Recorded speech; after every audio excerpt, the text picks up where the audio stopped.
You know what, David? I hope you're happy. I really hope that you are, because now I can never ever enjoy pasta ever again.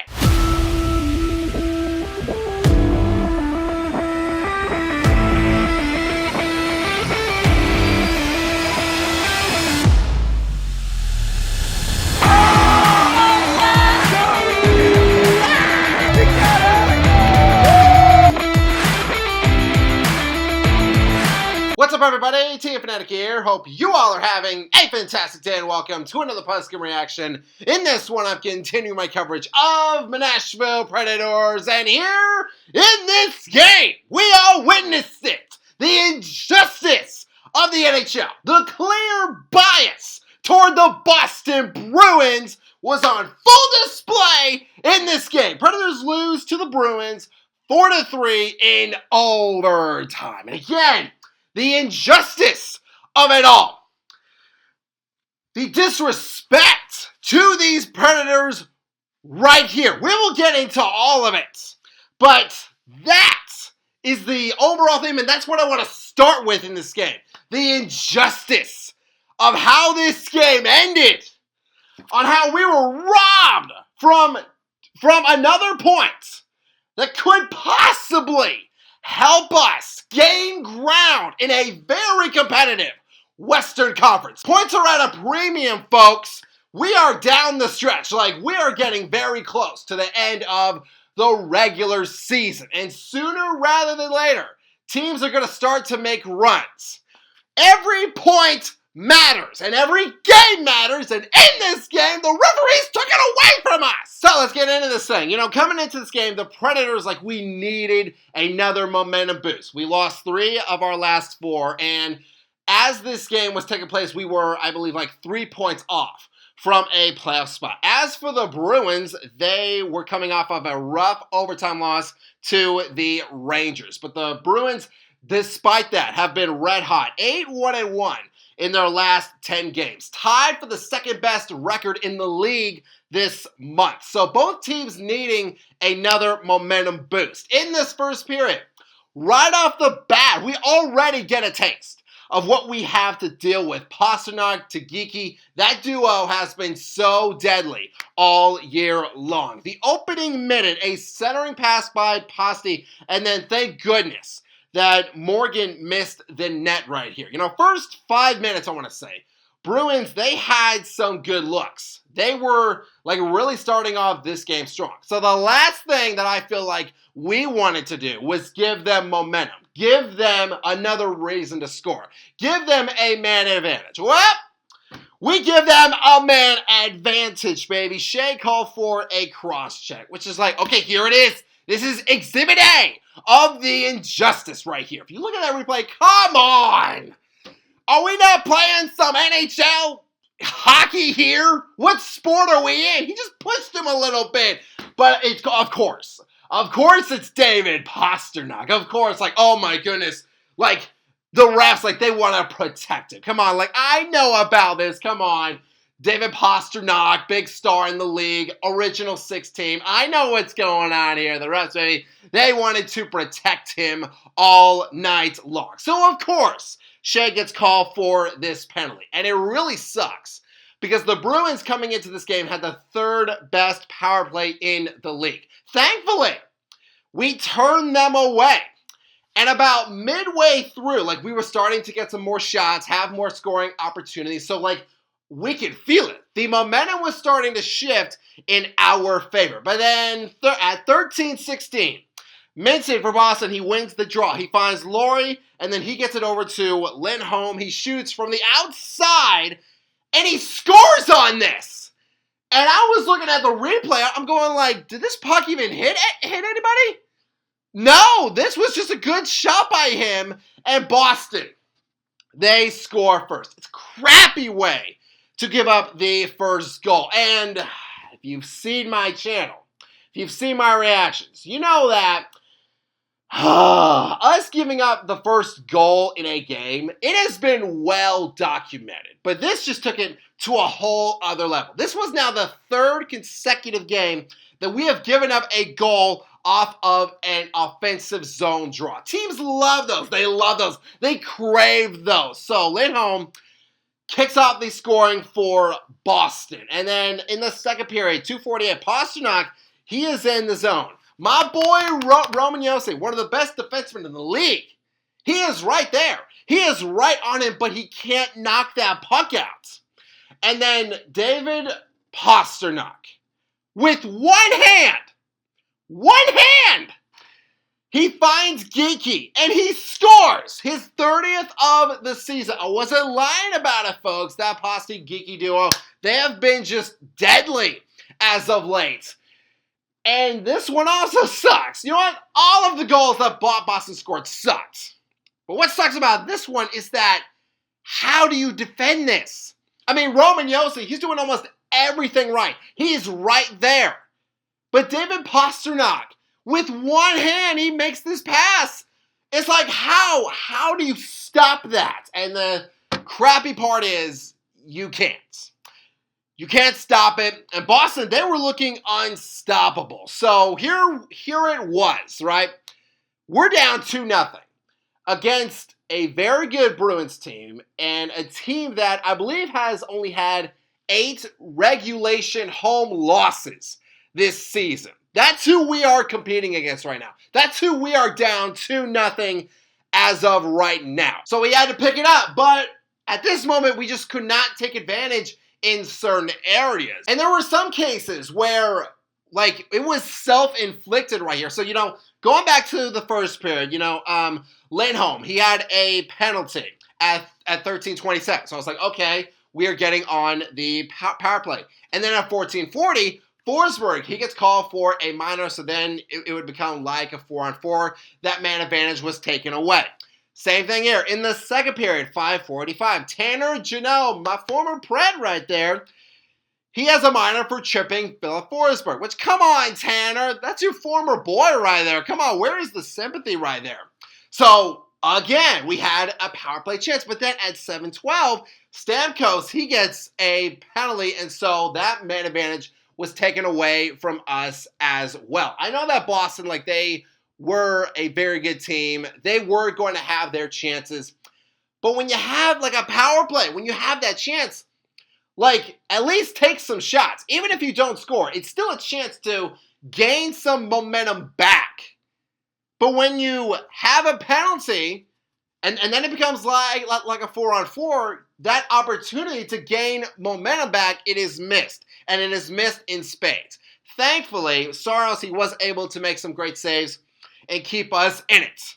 And then finally, at 19:25, on our 4th power play, oh my goodness, we get on the board. Great puck movement here, Forsberg to Stamkos, and then he finds O'Reilly, who tees it out for Roman Josi, shoots, and he scores, baby. The shot going for 93 miles an hour. Roman Josi, baby, what a way, my boy, to get us back in this game. And Roman Josi, he is red hot right now.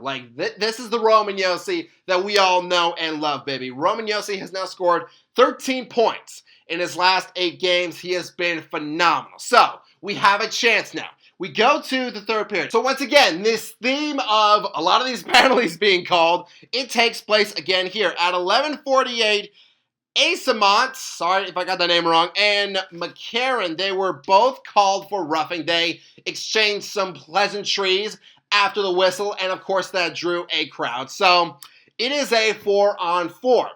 And the Bruins this season, I was very lucky, I feel like. I feel like the Predators were very lucky. When it came to the 4-on-4s, we found a way to get out of that slump right there, because the Bruins, they have scored 4-on-4 goals this year. But in this moment, this time, it was us who score on the 4-on-4. Okay, that's a lot of 4s. But the only number that matters here is number 37, baby, Blankenburg. He gets his 6th of the year at 13-17. Give the assist to Evangelista and Willsby for setting all of that up. And this is what I really loved about Blankenburg scoring. Recently, as of late, I feel like we've had a lot of goals be contributed to our top line guys. You know, guys like Stamkos and O'Reilly and Marchessault. And like, that's great. Absolutely. Absolutely. And you know what? That's what we paid them for. When it comes to having depth on a team, and when it comes to guys playing like night after night, sometimes playing in back-to-backs, having those chances, like having them score and getting in scoring positions night after night, game after game, it can be exhausting. So I think it is important for guys like Blankenburg to keep getting on the score sheet. Hopefully, like, it leads to something. Hopefully, it leads to guys like Wood and Evangelista finding the back of the net more. But yeah, I love this goal by Blankenburg. And now, oh boy, we can feel it. The game is tied, and I was getting some Sens vibes right here. We do it again. The Predators, once again, come back from a deficit. It is now a game. It is a tie game. But the comeback, as we all know, it is not complete until we get the game-winning goal. Well, what happened? What the heck happened? I'll tell you what happened. So, we go to overtime. Bruins win the draw. McAvoy, he cuts into the right circle. Comes back around to find the puck again. He has a centering pass, and David Pastrnak scores, gets the tip in for the game winner. 15 seconds into overtime. Just 15 seconds into overtime, the Bruins, they shut the door and they shut us down and they get the win. You know, something funny that I noticed is that on my notes, I misspelled the word shuts. I had the I in the place of a U, so you know what? I'll let you figure out what that word is. I'm not going to say it, but yeah, there it is. Either way, this sucks. And this is what I feared. David Pastrnak, he has been red hot. 26 points in his last 13 games. He has been on fire.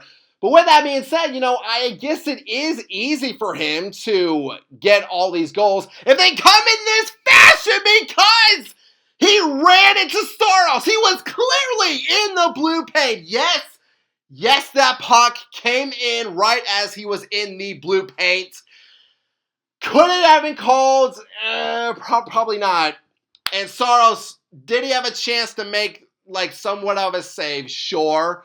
But how is he supposed to do that when Pastrnak is right in his face? The injustice once again showing up right here. The referees, they had to be thinking in their minds, oh my goodness, this is perfect. We can put this on the website right here. Oh my gosh, I can see it now. David Pastrnak with an epic overtime win over the crappy Predators. I can just see it written on the website. Absolute injustice right there. The fact that it wasn't even looked at. The fact that they did not even take a look at it. They were just like, at that point, oh, you know what? Let's just go home. Let's just go home. Screw these Predators over once again and give the win to the Boston Bruins. And again, it really sucks, folks, because I'm going to be honest. The playoffs are slipping. Our playoff chances are slipping. Like, it's not looking great. And so I think as of right now, we are, I think, 4 points off from the playoff spots. And the road ahead, it's not getting any easier. I'm sorry to say, but like, this road trip is only going to get tougher. So we played the Bruins, again, who had like the second best record in the league like this month coming in here. Next we have the Devils, who won 5 of their last 7 games, and like this was during like the Bruins game. So I'm not sure as of right now if like that changed, but yeah, still like the Devils have been red hot. And then we play the Islanders, who have allowed the 3rd fewest goals per game this season, and I do believe that like they are also in a playoff spot as of right now. So the road is not getting any easier. The playoffs are slipping. So what do we do? Well, there's a lot of stuff that we can do, but to narrow it down, I think it comes down to 2 things. Number one, and I've said this many times, I love that, like, we are a better team as the game goes on. And I enjoy these great comebacks. But let's just think about something here. If the Bruins don't get, like, one of those 2 goals, or if we got a goal early, this game would have been done. It would have been done. It would have been over. And we would have gotten that extra point. But it did not happen because it took some time for us, once again, to get in this game. So we had to have much better starts to the game. And you know what? Maybe get a goal out of it.